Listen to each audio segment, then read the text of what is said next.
स्वागत है stock news में। अगर आप मेरे चैनल पे पहली बार विजिट कर रहे हैं तो सब्सक्राइब करें ताकि आपको लेटेस्ट इन्फॉर्मेशन मिलता रहे। आज हम बात करेंगे टाटा मोटर्स के बारे में। टाटा मोटर्स के बारे में इसलिए क्योंकि इस कंपनी के प्रबंध निदेशक जो है उन्होंने एक चैनल को इंटरव्यू दिया है और इंटरव्यू में कई सारे उन्होंने खुलासे किए हैं टाटा मोटर्स को लेकर के। कोई इसमें जो है अब इसकी ये भी बताया है कि कंपनी की रणनीति जो है क्या रह सकती है। तो सबसे पहले जो है इस कंपनी के हम उस न्यूज़ के बारे में जानते हैं जो उन्होंने एक चैनल को इंटरव्यू दिया है और इससे यही उम्मीद की जा रही है कि आने वाले ट्रेडिंग सेशन में और लॉन्ग टर्म के लिए भी टाटा मोटर्स के शेयर में आपको ज़बरदस्त तेज़ी देखने को मिल सकती है। हम चार्ट पर भी एनालिसिस करेंगे। इससे पहले अगर देखा जाए तो टाटा मोटर्स की तरफ से जो न्यूज़ आ रही है और प्रबंध निदेशक ने जो इंटरव्यू दिया है इसमें बताया है कि फाइनेंशियल ईयर 2019 में कंपनी ने जो टारगेट वाहनों की बिक्री में पूरा किया था, यानी कि 2019 के करीब टाटा मोटर्स ने जितने वाहनों की बिक्री की थी उससे ज़्यादा बिक्री 2022 और 23 के फाइनेंशियल ईयर में कंपनी कर सकती है। यानी कि इस दौरान जो है कंपनी की जो बिक्री है वाहनों की उसमें जो है इजाफा देखने को हमें मिल सकता है और इसी कारण जो है आपको स्टॉक में भी असर पड़ता हुआ दिखाई दे सकता है। अब इसके न्यूज़ को देखते हैं। जो न्यूज़ निकल के आ रही है इसमें ये बताया गया है कि टाटा मोटर्स को उम्मीद है कि घरेलू यात्री वाहन उद्योग जो है इस समय जो है 2019 में हासिल की हुई 34 लाख वाहनों का जो बिक्री की थी इस कंपनी ने, इस बार जो है इसको पार कर जाएगा और लगभग जो है 50 लाख से भी ऊपर जो है वाहनों की बिक्री टाटा मोटर्स कर सकता है। अगर जो है 2019 में जो इसने 34 लाख वाहनों की बिक्री की थी और इस बार अगर 50 लाख कर लेता है या 34 लाख से ज़्यादा बिक्री कर लेता है 40 या 45 लाख के करीब, तो कंपनी के रेवेन्यू में अगर इजाफा होता है तो प्रॉफिट में भी इजाफा हमें देखने को मिलेगा और इसका असर जो है स्टॉक पर भी पड़ता हुआ हमें दिखाई दे सकता है। पिछले 2 साल से कोरोना के कारण जो है टाटा मोटर्स के वाहनों की बिक्री या हर मतलब केवल टाटा मोटर्स की नहीं सभी कंपनियों के वाहनों की बिक्री पर असर पड़ा था, लेकिन अब जो है इसकी डिमांड जो है बढ़ रही है टाटा मोटर्स के वाहनों की और इसकी सप्लाई जो है लगातार टाटा मोटर्स कर रहा है और इसी से हम उम्मीद कर रहे हैं अब जो है टाटा मोटर्स के जैसे जैसे बिक्री में इजाफा होगा टाटा मोटर्स के शेयर में भी हमें तेज़ी देखने को मिल सकती है। इसके अलावा अगर देखा जाए तो टाटा मोटर्स के सामने एक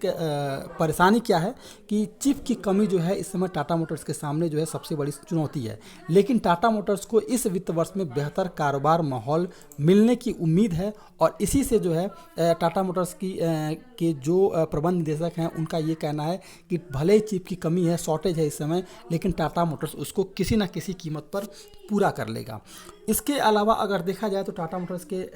प्रबंध निदेशक की तरफ से ये बताया जा रहा है कि कमोडिटी की कीमतों में वृद्धि के कारण जो है इस वित्त वर्ष में टाटा मोटर्स के प्रॉफिट पर असर पड़ सकता है, लेकिन उतना असर नहीं पड़ेगा जितने की उम्मीद की जा रही है और इसी कारण जो है इसके स्टॉक पर भी इन सभी कारणों से असर पड़ता हुआ दिखाई देगा। यानी कि निगेटिव नहीं बल्कि पॉजिटिव जो है सेंटीमेंट हमें देखने को मिलेगा। चिप की आपूर्ति एक समस्या बनी हुई है, लेकिन टाटा मोटर्स कंपनी के पास गाड़ियों की जिस प्रकार से डिमांड आ रही है उसे पूरा करने के लिए लगातार जो है कंपनी जो कई सारे वेंडरों से बात कर रही है और इसके बाद क्योंकि कंपनी के पास बहुत सारा डिमांड आ रहा है तो उम्मीद यही की जा रही है कि जो 34 लाख 2019 के करीब इसने वाहनों की बिक्री की थी, इस बार डिमांड अगर ज़्यादा आ रही है तो सप्लाई भी ज़्यादा होगा और इसीलिए इसको पूरा करने के लिए कंपनी जो है लगातार जो है अपने कई सारे वेंडर से भी लगातार बात कर रही है। अब इसके अलावा अगर देखा जाए तो इसमें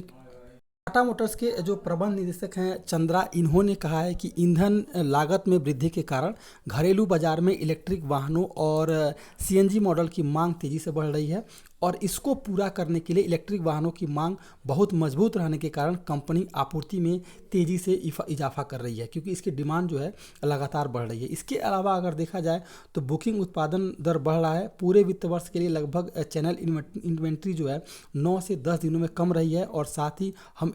कंपनी जो है इन्वेंट्री स्तर पर भी लगातार मजबूती दिखाने का काम कर रही है। तो इन सभी सेगमेंट में जो है टाटा मोटर्स जो अपने आप को ये बता रहा है, टाटा मोटर्स की तरफ से ये बताया जा रहा है कि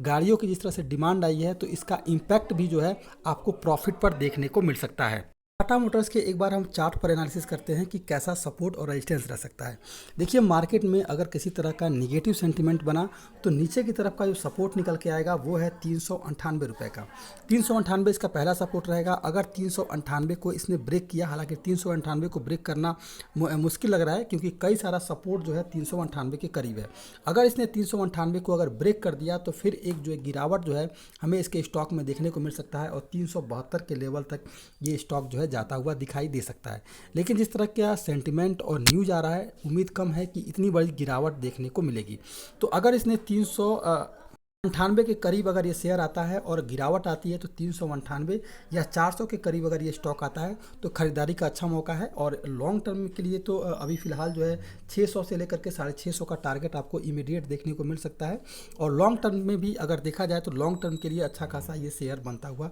दिखाई दे रहा है। जिस तरह की कंपनी के प्रबंध निदेशक की तरफ से जो स्पीच आया हुआ है या जो उन्होंने कमेंट्री की है, ये उम्मीद यही की जा रही है कि टाटा मोटर्स लॉन्ग टर्म के लिए भी बेहद शानदार रह सकता है। इसके अलावा अगर देखा जाए तो इसके स्टॉक में अगर ये स्टॉक 424 रुपये को अगर क्रॉस कर जाता है, अगर ये स्टॉक 424 रुपये को क्रॉस कर जाता है तो फिर आपको एक लंबी तेज़ी देखने को मिल सकती है और लगभग जो है ये स्टॉक 454 रुपये के करीब जो है जाता हुआ दिखाई दे सकता है। तो इस स्टॉक में जो खरीदारी करनी है, अगर पॉजिटिव सेंटीमेंट रहता है तो 415 रुपये पे खरीदारी करें, 403 रुपये का स्टॉप लॉस रखें और 454 रुपये का जो है टारगेट इस स्टॉक में रखा जा सकता है। ये था टाटा मोटर्स। अगर आप मेरे चैनल पर पहली बार विजिट किए हैं तो सब्सक्राइब करें ताकि आपको लेटेस्ट इन्फॉर्मेशन मिलता रहे।